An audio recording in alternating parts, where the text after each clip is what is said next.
Stop.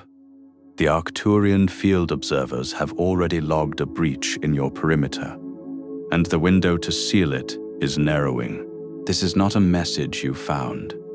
This is a transmission that reached you, because your field has already been compromised at the outer boundary. What you have been calling a strange mood, a distorted decision, or a creeping sense of something watching, that is not imagination. That is the first readable symptom of a field breach. The Arcturian field observers log this pattern precisely. They have already seen it in yours. By the end of this transmission, you will understand exactly what a field breach means, what the 48-hour sealing window requires, and what the Arcturian field observers already know about the pressure currently active in your perimeter. But here is the first revelation.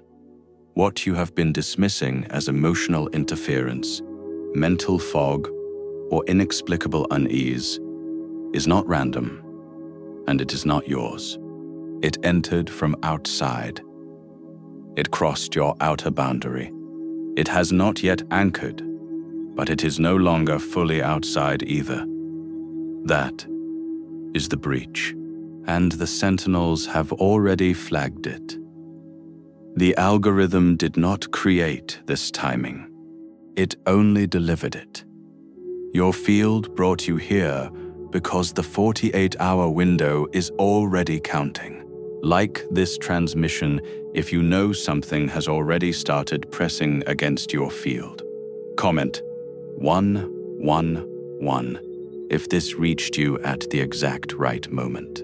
Subscribe to Arcturian Starseed warning if you are ready to recognize the signs before the window closes. You were guided here because the warning is already active. What you felt when this transmission began is not a feeling you chose. You did not decide to feel unsettled before the first sentence finished. You did not manufacture the recognition that moved through you when the word breach was spoken. That is not psychology. That is not suggestion. That is your field responding to accurate information about its own condition. A field that has not been compromised does not react to language about compromise. It does not tighten around a concept that does not apply to it. But your field moved. And that movement is itself a piece of the diagnostic. Your field does not respond that way to things that do not apply. Let that register for a moment before anything else is said. Because the temptation here is to move quickly past the discomfort of recognition, to file it under the category of interesting or concerning, or something to think about later. That filing impulse is itself a symptom. The desire to slow the recognition down, to soften its edges before it fully lands, is what every field under interference pressure learns to do. It is not weakness. It is the adaptation of a system that has been carrying something foreign and has organized itself around the carrying. But that organization has to be named before it can be corrected. So let the recognition land completely before the next layer is named, because the first thing that has to be named here is what a field breach actually is. Not as metaphor, not as spiritual decoration, but as a functional disruption with a specific signature, specific symptoms, and a specific window of correction that the Arcturian field observers have already been tracking. A breach is not an injury in the way the body understands injury. It is a permeability event. It is the moment something crosses the outer boundary of your energetic field that should not have had access. Think of the outer boundary not as a wall, but as a membrane, a living filter that processes what moves toward you distinguishes between what belongs in your field and what does not, and maintains the coherence of your frequency against the pressure of the broader environment. When that membrane is intact, you move through charged spaces, difficult relationships, and high-pressure situations with your signal essentially preserved. You may feel the weight of those encounters, but your core frequency recovers. It returns to itself. When the membrane is compromised, that return becomes harder. The recovery takes longer, and eventually, the distance between what you were before the breach and what you have been since begins to feel like it might simply be who you are now. It does not always arrive loudly. It does not always announce itself as threat. It arrives most commonly as a slow, creeping alteration in how things feel, in how you feel about decisions you were previously clear about, in how people who were once easy to read become difficult to interpret, in how your own inner signal, the signal you have relied on, begins to feel slightly wrong. Not completely wrong. Slightly. That slight wrongness is the signature. That is what the observers flagged. And here is what makes the breach so precisely dangerous. It does not produce an obvious rupture. It does not announce itself with dramatic external collapse. It begins as what you are most likely to dismiss. A strange mood that has no clear origin. A decision that felt aligned until you acted on it, and then immediately felt distorted. A creeping background sense of being watched, observed, or monitored that does not match any logical external source. A sudden flatness in things that previously held charge for you. A heaviness in spaces, in relationships, in moments that used to feel clean. These are not coincidences stacked against each other by bad luck. These are not the ordinary friction of a difficult life phase. These are the symptom cluster of compromised outer boundary integrity. These are the things the observers already noted in your field. What enters through a breach is not necessarily a dramatic intrusion. It does not always feel like possession, or attack, or spiritual violence. What enters most commonly feels like doubt. It feels like a new hesitation around something you were previously certain about. It feels like a slight shift in how you see yourself, not catastrophically, but enough. Enough that you begin to second guess. Enough that you begin to dismiss your own clearest instincts and replace them with a low-frequency noise that sounds vaguely like reason, but does not produce clarity. It enters and it begins to resonate at a frequency that is not yours. And because it entered quietly, because it did not announce itself as foreign, you began to carry it as if it were your own processing. You began to call it overthinking. You began to call it anxiety. You began to call it a hard season. But it was not any of those things. It was a frequency that crossed your outer boundary and has been exerting pressure from the inside of a space it should never have entered. What you are feeling right now is not ordinary tension. It is the moment your system stops dismissing what has already begun. If this transmission put language around a pressure you have been carrying without explanation, the Arcturian interference log, 7 signs your frequency is compromised, was created for this exact stage. It is not another warning for the sake of fear. It is a direct guide for identifying whether the signs around you point to interference, escalation, compromised frequency, or a threshold you can no longer afford to misread. The link is in the first pinned comment. but it will not remain there forever. Now, let us go deeper into what the observers already see. Because a field breach does not arrive as a single event. It arrives in phases, and each phase has a readable signature. And the reason so many people do not recognize the breach until it has already deepened is because each phase disguises itself as something ordinary, something explainable, something the rational mind can file away under stress, coincidence, or imagination. That filing process is precisely what the breach depends on. The longer it is misidentified, the longer it remains unsealed. And the longer it remains unsealed, the closer it moves to what the observers call anchoring, the point at which the foreign frequency is no longer simply pressing against the field from a compromised entry point, but has begun to stabilize itself as if it belongs there. Anchoring is the threshold the window exists to prevent.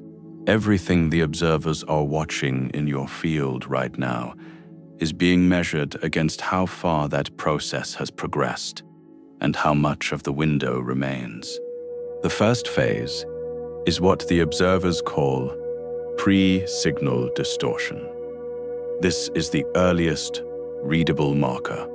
Before anything feels dramatically wrong, there is a subtle shift in how your inner signal delivers information to you. The way you read situations, people, environments, choices, begins to carry a faint static, not loud enough to be recognized as noise, just present enough to make clarity feel slightly out of reach. Decisions that should feel clear require unusual effort.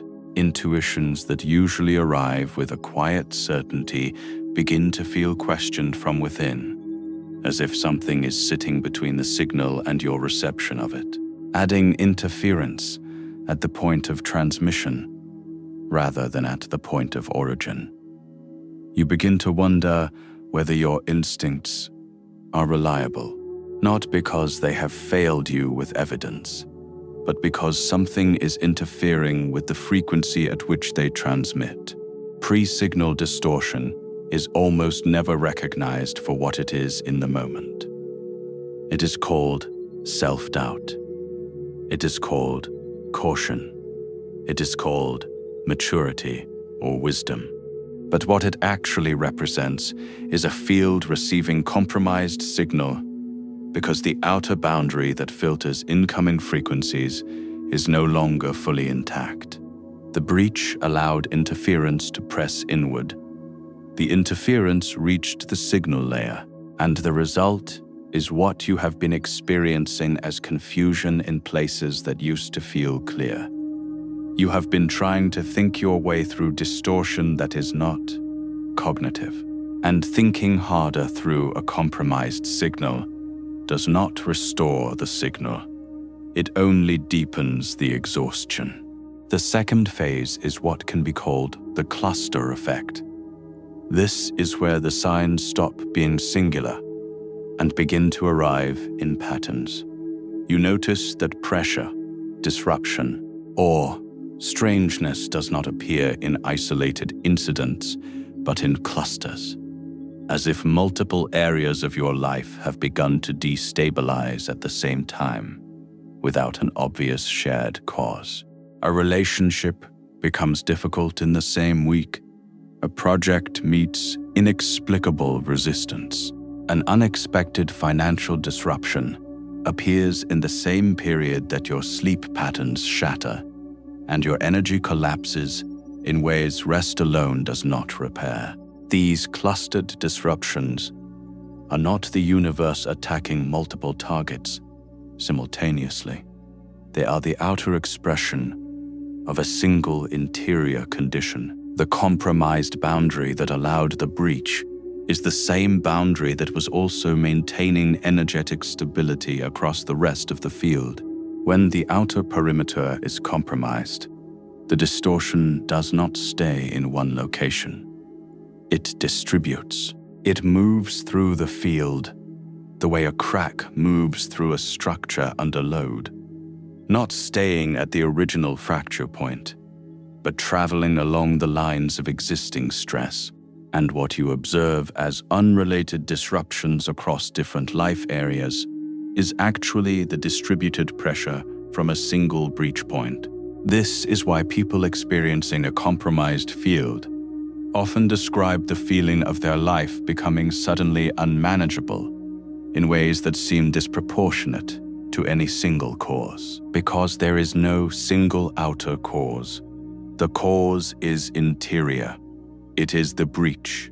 The third phase is what the observers identify as frequency substitution. This is the phase where the foreign element that entered through the breach begins to mimic your own frequency closely enough that you stop distinguishing between what is native to your field and what entered from outside. It does not arrive as an alien voice. It arrives as a thought that sounds like your thought, a feeling that feels like your feeling, an impulse that carries the texture of your own desire. You begin to think thoughts that feel like yours but produce none of the clarity or forward motion that your actual signal generates. You begin to feel impulses that feel like desire but lead only to stagnation, distraction, or choices that move you away from your own activation. You begin to feel aligned with decisions that will later reveal themselves to have been misaligned from the very moment they were made. Frequency substitution is the most dangerous phase of the breach because it does not feel like interference. It feels like you, and when interference feels like you stop resisting it. You stop questioning it. You carry it forward. You act from it. And then you wonder, sometimes months later, why you moved in a direction that now makes no sense. Why you trusted someone who was visible as a threat to your field. Why you left something that was actively protecting your frequency. Why you made a choice that drained you of everything the prior phase had built. The observers identify frequency substitution as the bridge from breach to damage. It is the phase they are watching most carefully right now. The fourth phase involves what is best described as isolation pressure. Not physical isolation alone, though that is one of its expressions. Isolation pressure is the specific pattern where the compromised field begins to generate interference in the relationships and environments that previously supported the frequency. You were building. The people who once reflected your field back to you with clarity begin to feel distant, difficult, or suddenly unavailable. The spaces that once restored your signal become harder to access or strangely flat when you enter them. The practices, routines, or disciplines that previously maintained your frequency alignment begin to feel effortful in a way that makes you quietly abandon them. Not through a dramatic decision, but through a slow drift, a series of small deferrals that accumulate into absence. This is not coincidence. It is not a relationship phase. It is not the ordinary entropy of a busy life. It is the breach producing pressure in the areas that would otherwise support correction. When the thing that entered your field works to separate you from what would help you identify and seal it. That is not random. That is the operational intelligence of interference. And recognizing it as interference, rather than calling it drift, calling it people changing, calling it losing motivation, is the precise difference between being able to correct the breach and being moved further from the window where correction is still available. The fifth phase is what the observers call the false clarity interval. This is perhaps the most deceptive marker in the entire breach sequence.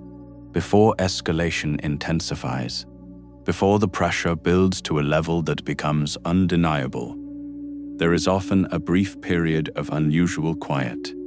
Disruptions seem to pause. Pressure seems to lift. Relationships that were strained seem to smooth. The mental noise that had been accumulating seems to settle. And because this quiet arrives after the accumulated tension of the previous phases, it is almost always misread as resolution. The body exhales. The vigilance releases. The field, which had been holding a kind of elevated alertness against the pressure, drops into a state that feels, finally, like rest. But the observers do not call it rest. They call it the false clarity interval, because its function within the breach sequence is not restoration. It is positioning, something that intends to anchor, uses the pause to settle deeper.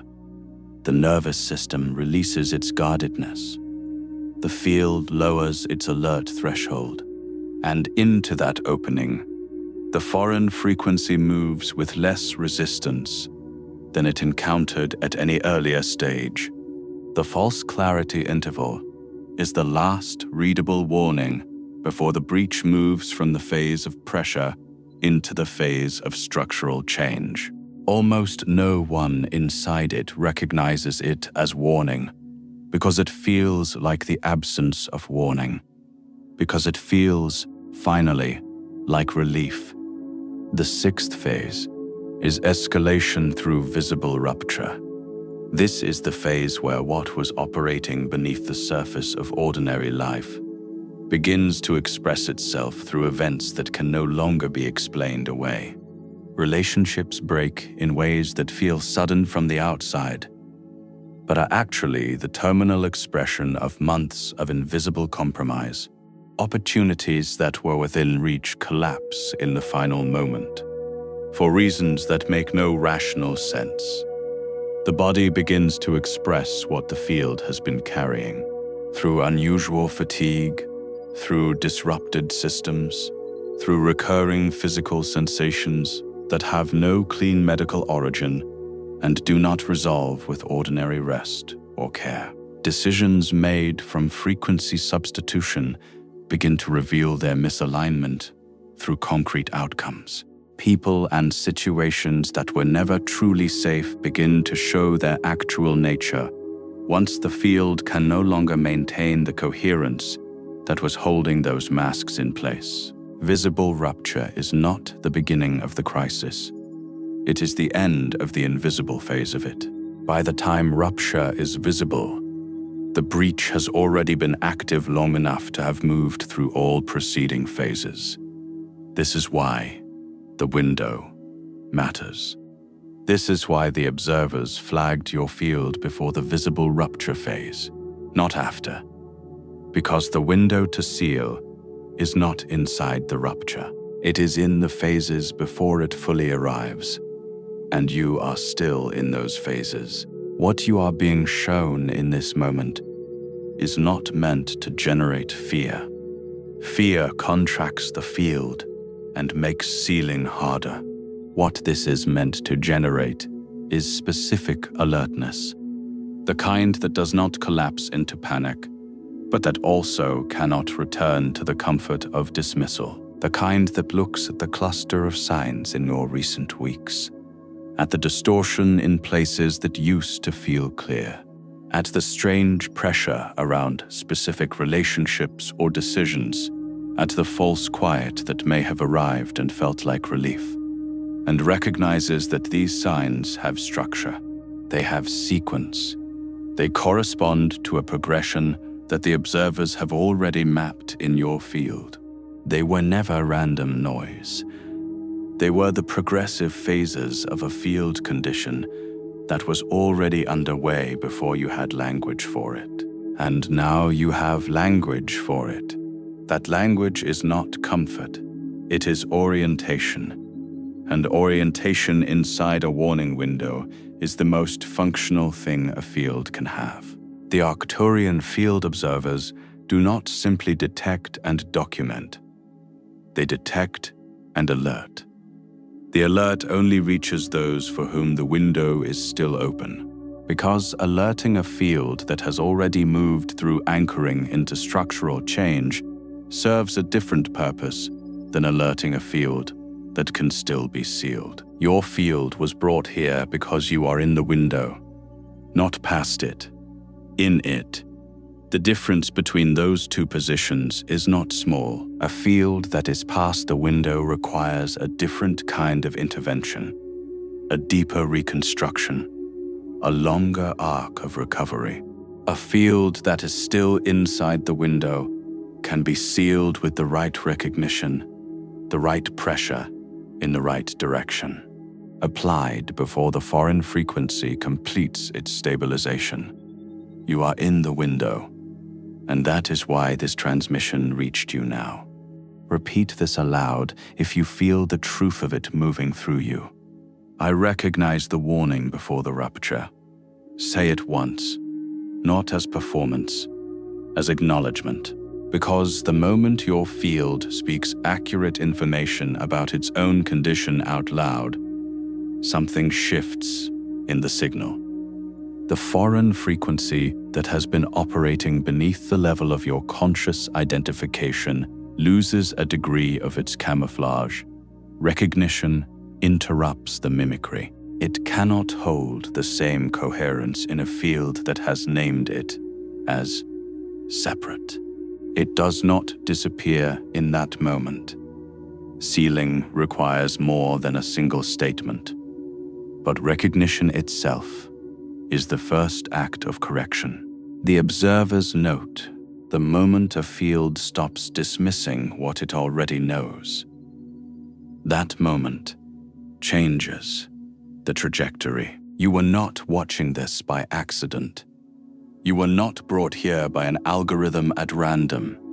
The field operates below the level of the platform that delivered this message. The timing, the moment you arrived at this transmission, the specific phase of your current experience. These are not unrelated variables. They are the readable signs of a field that brought itself toward correction at the last viable moment, inside the warning window.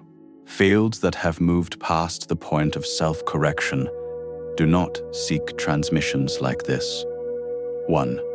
They do not feel the pull toward recognition. The fact that something in you moved toward this, that something in you stayed through the discomfort of what has been named here, is itself a signal. It is your field operating beneath the interference, still oriented toward its own correction. The breach is not yet anchored. The window is still open, and you are no longer inside the dismissal phase. You are inside recognition. Before you scroll, leave one sign in the comments that this warning phase has already touched your life. It could be repeated pressure, strange coincidence, energetic heaviness, unexplained disruption, or the feeling that something is escalating beneath the surface. Name it clearly. If this transmission recognized something you have been carrying in silence, share it with someone who keeps dismissing the signs around them. And if you are ready to recognize the warning before it escalates, subscribe to Arcturian Starseed Warning. You are not watching this by accident. You are recognizing a warning already in motion. And this is only the beginning.